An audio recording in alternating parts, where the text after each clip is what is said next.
Chaque jour est un miracle. Votre chronique par Foumilayo Mohamed d'Orego. Bonjour. Recevez ce matin mes salutations les plus chaleureuses. J'ose croire que vous allez bien. Je veux une fois encore vous emballer dans ma folie, celle qui consiste à rêver grand et surtout à croire là où peu de personnes entretiennent encore une flamme. Combien croient en l'Afrique, à son développement? Combien croient que c'est encore possible? Le nombre importe peu. Même si je suis seul, j'y crois, et cela est largement suffisant. Mais je sais qu'on est déjà plusieurs, et je vois une armée se lever pour changer les donnes. Mais pour cela, il faut faire ce que nous n'avons jamais fait pour obtenir ce que nous n'avons jamais eu. Et voilà ce que je propose pour cette troisième journée de la semaine, recréer nos repères. Je nous propose de recréer nos repères. Dans ma proposition d'hier intitulée « Promouvoir une éducation citoyenne », j'ai ressorti un aspect qui peut-être est passé inaperçu concernant l'exemple de la Chine. Les Chinois ont en effet réinventé leur éducation en faisant venir les plus âgés qui avaient pour obligation de transmettre aux plus jeunes l'amour de la patrie, le désir de servir et par-dessus tout l'engagement et la détermination d'aller jusqu'au bout en se donnant corps et âme. Pourquoi les plus âgés? Parce que de toute évidence, ils étaient considérés comme gardiens de la tradition et connaissaient l'histoire de leur nation. Ils étaient à même de raconter les histoires de leur peuple avec vie, afin de transmettre toute l'émotion capable de motiver et de requinquer la jeunesse qui se doit désormais de donner plus à sa nation. Le rôle de ces aînés était de montrer aux jeunes les vaillants combats de leurs pères qui malheureusement ont été stoppés dans leur élan d'une part et de les amener à s'engager, à réussir là où leurs pères ont échoué d'autre part. Et je crois que vous serez d'accord avec moi pour reconnaître qu'ils n'ont pas manqué de relever le défi.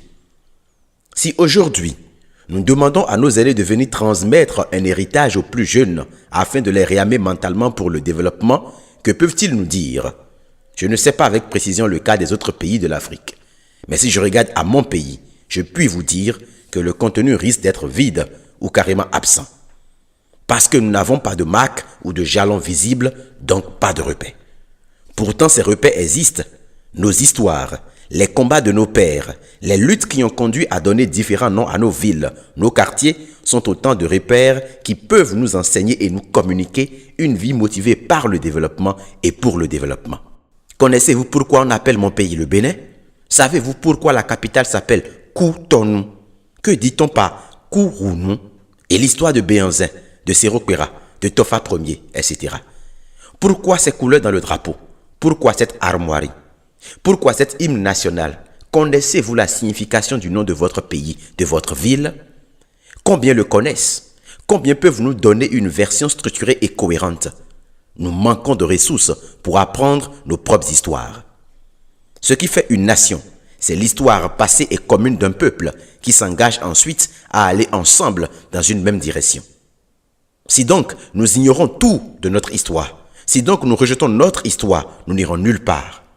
Un peuple sans histoire est un peuple qui est appelé à disparaître. Car l'histoire, c'est l'esprit du peuple. Et tous les combats doivent se gagner d'abord en esprit avant de devenir matériels. Et si nous ne connaissons pas les combats d'hier, nous ne pouvons pas remporter ceux d'aujourd'hui. C'est en connaissant les fautes et les erreurs de nos pères que nous pouvons les éviter et mieux faire. Recréons donc nos repères.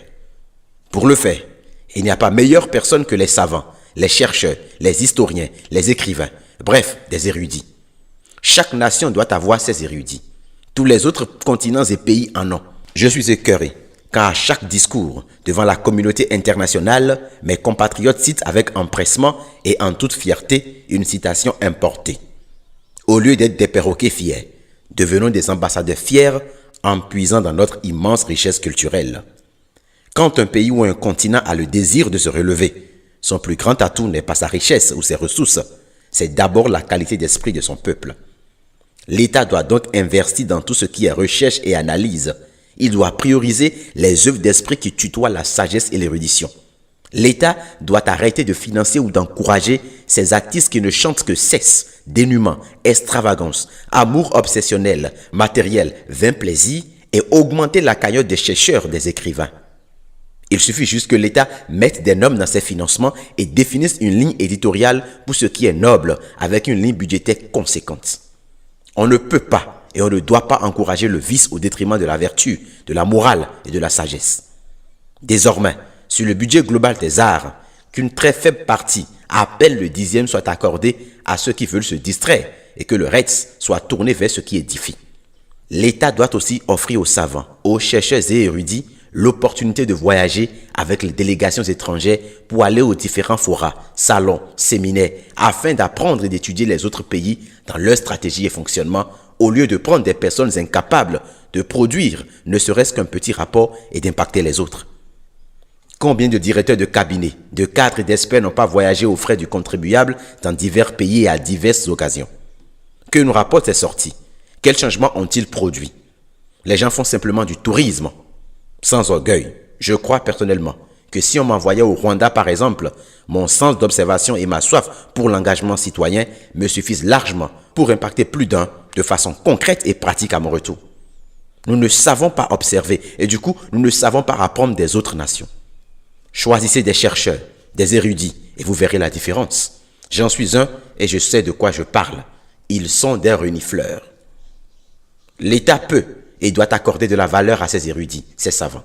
Il se doit de donner les moyens pour réinventer chacune de nos histoires, les écrire fidèlement, les mettre en film, en chant, en poésie, les faire vivre au travers de la mode, du cinéma, des arts et des sports. C'est là la véritable richesse d'une nation.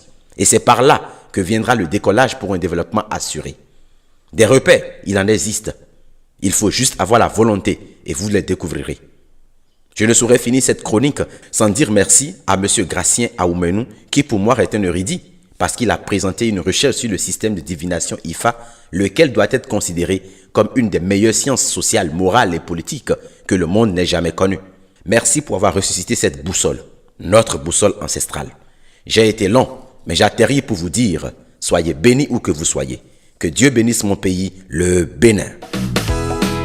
Merci de contacter le numéro +229 66 92 09 09 pour participer au groupe restreint de discussion ou pour rejoindre la liste de diffusion.